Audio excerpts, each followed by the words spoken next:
Hello, જય માતાજી, જય શ્રી કૃષ્ણ. મિત્રો, આજની વાર્તા શરૂ કરીએ પહેલાં જો તમને વિડીયો પસંદ આવે તો લાઈક અને શેર કરી દેજો. તો ચલો શરૂ કરીએ આજની કહાની. સંસ્કાર. નિવાસ તેના માતા પિતાને ખૂબ માન આપતો હતો. તેથી વિસ્તારના મોટા ભાગના લોકો તેને શ્રવણકુમાર કહેતા હતા. તેમની માતા બાબુએ તેની સગવડ અનુસાર ચાદરને પગ નીચે રાખીને અથવા તેને અંદર ટેકવીને વધુ સારું શિક્ષણ આપ્યું હતું. તેના હોનહાર અને પ્રતિભાશાળી બાળકો માટે પરિપક્વ પુત્ર નિવાસ, કારણ કે તે ભણેલો ન હતો પરંતુ તે શિક્ષણથી સારી રીતે પરિચિત હતો. તેના પિતા જ્યાં ઘણા સમય પહેલાં કામ કરતા હતા તે જગ્યા ગામથી 3 માઇલના અંતરે આવેલી હતી. તે ચોખાનું હતું મિલ. તે મિલના મુનશીજીના બાળકો તેમને ભણતા જોઈને મનમાં એક જિજ્ઞાસા જાગી કે તે પોતાના બાળકને પણ સારી રીતે ભણાવશે. બાદમાં મુનશીજીના પુત્રની સારી નોકરી માટે પસંદગી થઈ, તેથી તે હંમેશા મુનશીજીની નજીક રહ્યો. વિસ્તારના લોકો નિવાસને હીરા તરીકે ઓળખાવતા હતા. એટલું જ નહીં, પરંતુ ગામના તમામ વર્ગના લોકોએ પણ તેને ટેકો આપ્યો હતો. જ્યારે ગામના અન્ય બાળકો અભ્યાસ પ્રત્યે અવગણના કરતા અથવા અનિચ્છા બતાવતા, ત્યારે તેઓ નિવાસને ઉદાહરણ તરીકે રજૂ કરતા હતા. ગ્રેજ્યુએશનના ફાઇનલ રિઝલ્ટમાં હજુ વિલંબ હતો, જ્યારે જબલપુરની એક ખાનગી કંપનીમાં સારી પોસ્ટ માટે તેની પસંદગી થઈ. નિવાસને તેની પહેલી સફળતા પર ગર્વ ન હતો. તેને વિશ્વાસ હતો કે જો ફાઇનલ પરિણામ આવશે તો તે વધુ મેળવી શકશે, આના કરતાં વધુ સારી નોકરી માટે. નિવાસને જ્યાં નોકરી હતી તે સ્થળ ઘરથી 500 માઇલના અંતરે હતું, એટલે હંમેશા આવવું જવું શક્ય નહોતું. ત્યાં નવી નોકરી હતી, એટલે 10 લઈને તે પહેલી વાર ગામમાં આવ્યો હતો. તેના માતા અને પિતા તેમના પુત્રની સિદ્ધિઓની પ્રશંસા કરી શકે તે માટે દિવસોની રજા. આ 10 દિવસ દરમિયાન નિવાસના ક્યાંય પણ આવવા જવા પર પ્રતિબંધ હોય તેવું લાગતું હતું. રોજ 2-4 લોકો તેના ઘરે લગ્નને લઈને ધમકીઓ આપતા હતા. નિવાસ ઈચ્છા છતાં તેના સગાના ઘરે જઈ શકતો ન હતો. ફોન પર તેના આગમનની માહિતી આપીને નિરાકરણ કરવામાં આવ્યું હતું.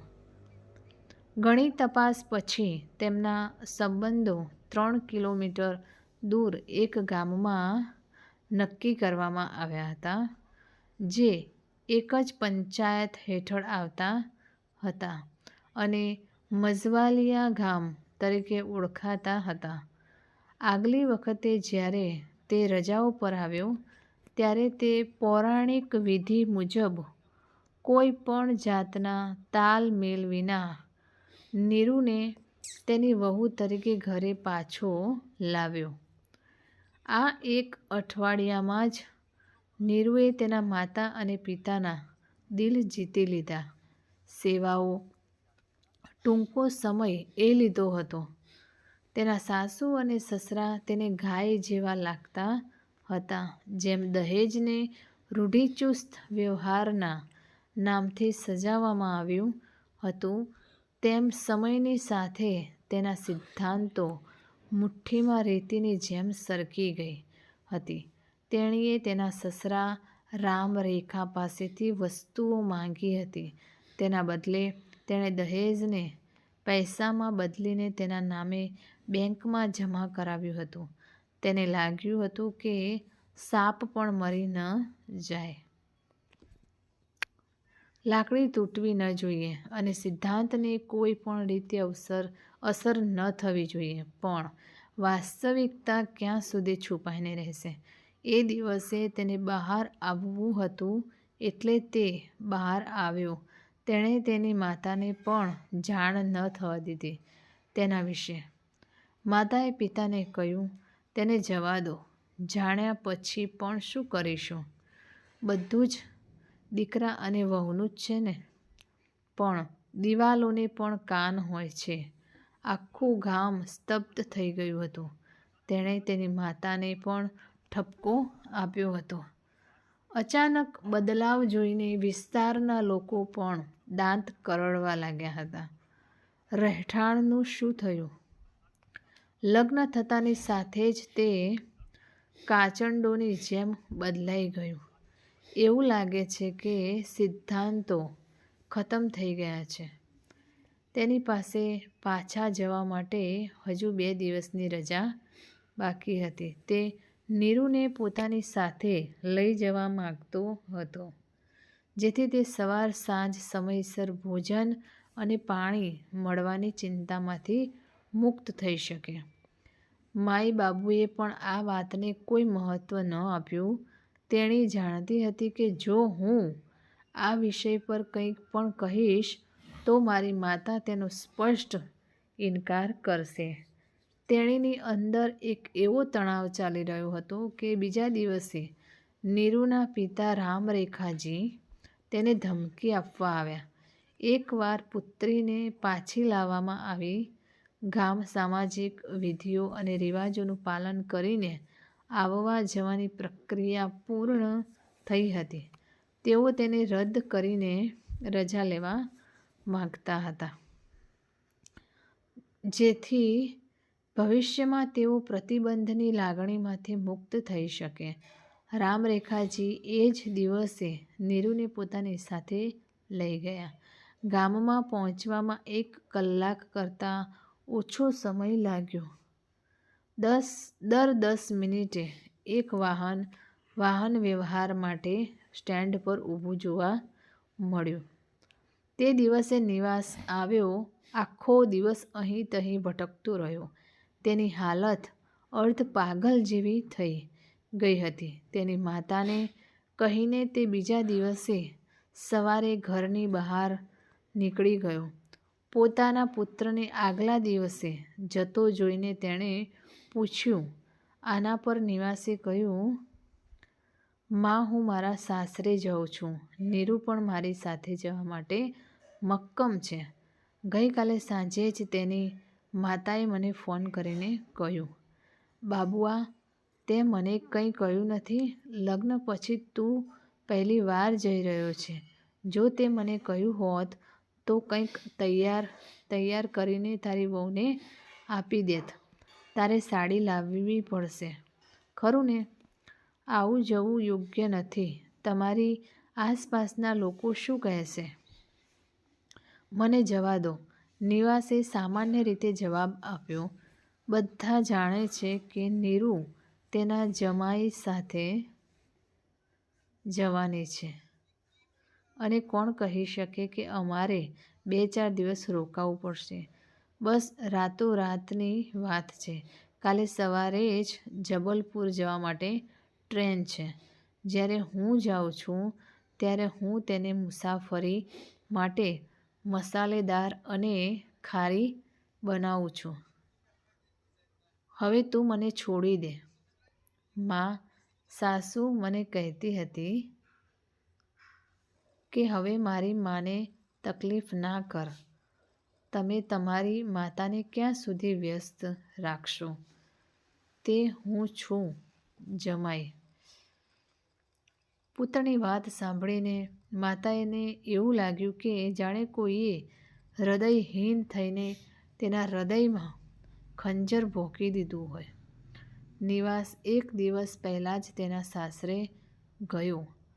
ત્યારબાદ તેણે તેની સાસુને પૂછપરછ કરી ન હતી. આ ઘટનાને લગભગ 1 મહિનાનો સમય ક્યારે વીતી ગયો તેની મને ખબર નથી. નીરુના પિતા રામરેખાજી તેમના જમાઈના ગામ પાસેથી પસાર થઈ રહ્યા હતા, જ્યારે કોઈ સંબંધીઓની મુલાકાતેથી પાછા ફરતા હતા અને તેઓ તેમની સમાધિ બળદેવજીને મળવા રોકાઈ ગયા હતા. પોતાના રહેઠાણની બડાઈ મારવામાં તે ખૂબ જ ગર્વ અનુભવી રહ્યો હતો. તે પોતાની જાતને શ્રવણકુમાર ગણાવતો હતો અને આ માટે તે પોતાની સમાધિ દ્વારા આપવામાં આવેલ સંસ્કારને વારંવાર સર્વોચ્ચ માની રહ્યો હતો. દહેજ તરીકે જે પણ પૈસા આપ્યા હતા તે ખરેખર પરત કર્યા હતા. આજના યુગમાં આવી વ્યક્તિ, અને તે પણ જમાઈના રૂપમાં. હું ધન્ય છું. બલદેવ બાબુ. રહેઠાણના બાબુ બલદેવજીએ તેમના પુત્રના સંસ્કાર પ્રત્યે સંમતિ વ્યક્ત કરી હતી. ભલે તેઓ થોડા સમય માટે જ હોય તો પણ તેમના આક્રોશને દબાવી દેતા હતા. જોકે તેમના પુત્રના કડવા વર્તને તેમના આત્માને ફાડી નાખ્યો હતો. તેઓ સતત રડતા હતા. તે રાત્રે જ્યારે રામરેખાજીએ સૂતી વખતે નિવાસની માતાને વસ્તુઓ સંભાળવાનું શરૂ કર્યું ત્યારે પહેલાં તો તેઓ તેમના પુત્રની સિદ્ધિઓ વિશે ખૂબ જ ખુશ હતા, પરંતુ જ્યારે સંસ્કાર વિશે ચર્ચા શરૂ થઈ ત્યારે નિવાસની માતાએ કહ્યું, ત્યાં સુધી સંસ્કાર અંધારામાં રહે છે, પુત્રના લગ્ન થાય છે. સંસ્કારની સાચી કસોટી લગ્ન છે. સંસ્કારનું ઊંટ કઈ તરફ વળે છે?